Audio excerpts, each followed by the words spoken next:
आपकी होठों से कभी जाए ना और आंसू आपके पलकों में कभी आए ना, मुस्कान आपकी होठों से कभी जाए ना, आंसू आपके पलकों में कभी आए ना। हम दुआ करते हैं कि हर एक ख्वाब आपका पूरा हो, मगर पूरा ना हो ख्वाब, वो ख्वाब कभी आए ना।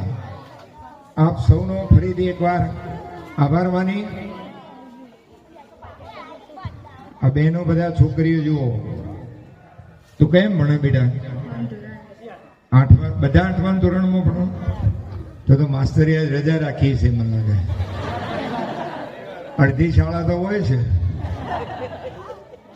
ફરીથી એકવાર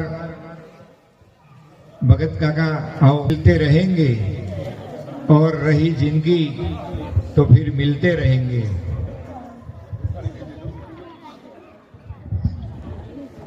માન આપીને આવ્યા છે એટલે સુંદર મજાનો આ કળિયુગની અંદર આ કળિયુગ આ એક સમજદારી સમજ કેળવવાની આ એક પહેલી આપણા નાયકોની ભવ્યો થતી, એની અંદર આવું બધું સાહિત્ય પીરસાતું।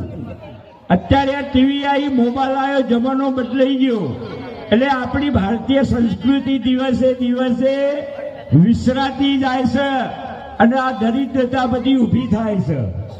એટલે આવા સાંસ્કૃતિક કાર્યક્રમ થતો હોય તો થોડું કોકનું ઘર સુધરે, પોતાનો મા બાપ હોય, સાસુ સસરો હોય, સુખેથી રહી શકે એવો એનો બોધપાઠ આપતો એનું શીર્ષક છે।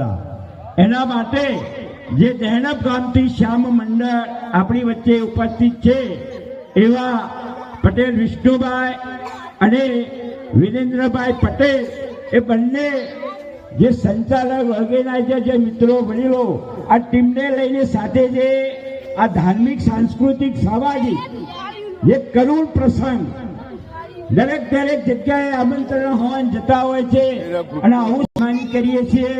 તો સંજય કુમાર અહીં ઉપસ્થિત આપણે મહેમાનશ્રીનું સન્માન આપીશું।